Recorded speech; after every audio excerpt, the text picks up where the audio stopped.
माँ पार्वती के लिए शिवजी को बनना पड़ा था मगरमच्छ। माता पार्वती शिवजी को पति रूप में प्राप्त करने के लिए घोर तप कर रही थी।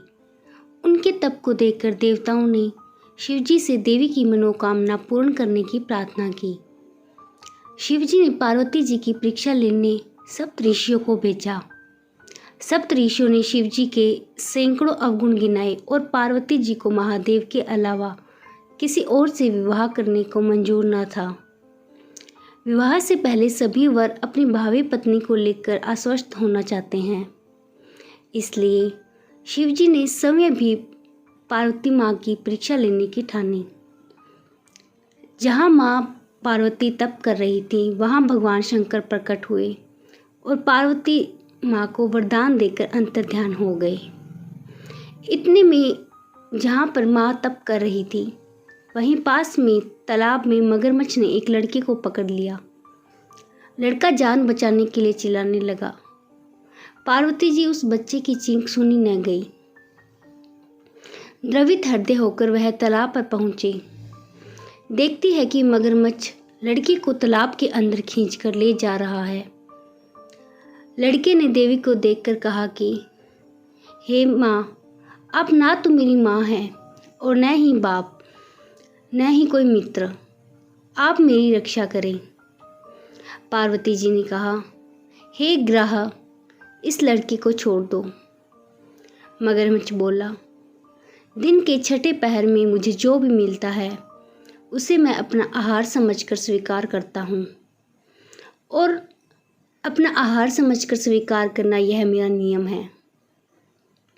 ब्रह्मदेव ने दिन के छठे पहर इस लड़के को भेजा है, मैं इसे क्यों छोड़ूं? पार्वती जी ने विनती की, तुम इसे छोड़ दो, बदले में तुम्हें जो चाहिए वो मुझसे कहो। मगरमच्छ बोला, मैं इस लड़के को एक ही शर्त पर छोड़ सकता हूँ। आपने तप करके महादेव से जो वरदान लिया, यदि उस तप का फल मुझे दे तो मैं इसे छोड़ दूंगा। पार्वती जी सहर्ष तैयार हो गई।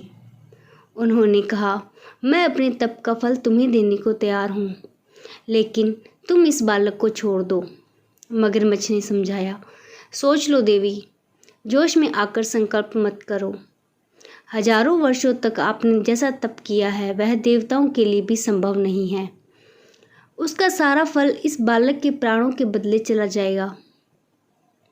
पार्वती जी ने कहा, मेरा निश्चय पक्का है, मैं तुम्हें अपने तप का फल देती हूँ, तुम इसे इसके जीवन दान दे दो। मगरमच्छ ने पार्वती जी से तप दान करने का संकल्प कराया। तप का दान होते ही मगरमच्छ का देह तेजी से चमकने लगा। मगर बोला, हे पार्वती, देखो तप के प्रभाव से मैं तेजस्वी बन गया हूँ। तुमने जीवन भर की पूंजी एक बच्चे के लिए निस्वार्थ व्यर्थ कर दी।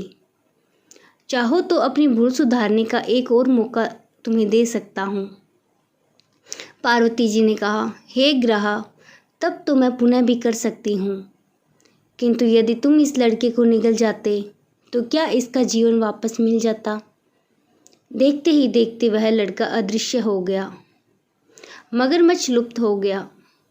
पार्वती जी ने विचार किया, मैंने तप तो दान कर दिया है, अब पुनः तप आरंभ करती हूँ। पार्वती जी ने फिर से तप करने का संकल्प लिया। भगवान सदाशिव प्रकट होकर बोले, हे पार्वती, अब तुम अपना तप क्यों कर रही हो? पार्वती जी ने कहा, प्रभु, मैंने अपने तप का फल दान कर दिया है। आपको पति रूप में पाने के संकल्प के लिए मैं फिर से वैसा ही घोर तप कर आपको प्रसन्न करूंगी। तब महादेव बोले, हे देवी, मगरमच्छ और लड़के दोनों रूपों में मैं ही था। तुम्हारा चित्त प्राणी मात्र में अपने सुख दुख का अनुभव करता है या नहीं, इसकी परीक्षा लेने के लिए मैंने यह लीला रची। अनेक रूपों में दिखने वाला मैं एक ही हूँ। मैं अनेकों शरीरों से अलग निर्विकार हूँ। तुमने अपना तप मुझे ही दिया है, इसलिए अब और तप करने की जरूरत नहीं। देवी ने महादेव को प्रणाम कर प्रसन्न मन से विदा किया।